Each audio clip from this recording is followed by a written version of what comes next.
ప్రతి ఒక్కరూ తమ జీవితంలో మంచి జరగాలని కోరుకుంటారు. చెడు జరగాలని ఎవరు కోరుకోరు. కొన్నిసార్లు మనకు తెలియకుండానే అజాగ్రత్త జరుగుతుంది. మీకు అపారమైన జ్ఞానం, సంపద ఉంటే జాగ్రత్తగా ఉండండి. ఎందుకంటే చీమలు చక్కెర దగ్గర చుట్టుముట్టడం సర్వసాధారణం. అదేవిధంగా ఒక వ్యక్తికి అపారమైన జ్ఞానం, సంపద ఉంటే అతడి వద్దకు బంధువులు, స్నేహితులు, అపరిచిత వ్యక్తులు కూడా వస్తారు. మీ నుండి ప్రయోజనం పొందడానికి మాత్రమే వస్తుంటారు. ఇలాంటి సమయాల్లో జాగ్రత్తగా ఉండటం చాలా మంచిది. కొద్దిపాటి అజాగ్రత్త మిమ్మల్ని అధ్వానంగా మార్చే అవకాశం ఉంది. ఎవరైనా మిమ్మల్ని అవమానిస్తున్నారంటే దానికి కారణం మీరే తప్ప మరెవరో కాదు. మిమ్మల్ని అవమానపరిచే, అగౌరవపరిచే ఏ ఆలోచనలను మీరు జీవితంలో అనుమతించకూడదు.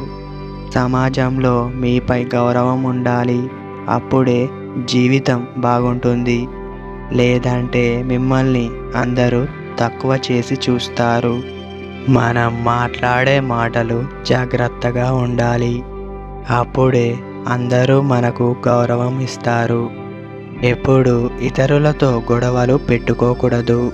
ఎవరితోనైనా పోరాడుతున్నప్పుడు చెడు పదాలు వాడకూడదు. మిమ్మల్ని కావాలని రెచ్చగొట్టే వాళ్ళు చాలామంది ఉంటారు.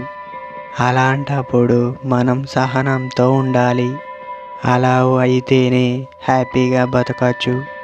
ఇతరులు మనల్ని రెచ్చగొడుతున్నారు కదా అని రెచ్చిపోతే మీ విలువ తగ్గుతుంది. మన జీవితంలో మంచి చెడుకు ఎవరు బాధ్యులు కారు. మనం వేసే ప్రతి అడుగు చాలా ముఖ్యం. ఒక పనిని ప్రారంభించిన తర్వాత అది వైఫల్యంతో ముగుస్తుందని భావించి ఎప్పుడు వెనక్కి తగ్గకండి. ఎందుకంటే కష్టపడి పని చేసేవారు ఎప్పుడు సంతోషంగా ఉంటారు. అందమైన పువ్వు సువాసన ఎల్లప్పుడూ గాలితో ప్రయాణిస్తుంది, హాయినిస్తుంది. ఒకరి మంచి పాత్ర అన్ని దిశలలో వ్యాపిస్తుంది. మీ అర్హతల కంటే ఎక్కువ లేదా తక్కువ ఉన్న వారితో ఎప్పుడు స్నేహం చేయకండి. ఎందుకంటే అది మిమ్మల్ని ఎప్పటికీ సంతోషపెట్టదు.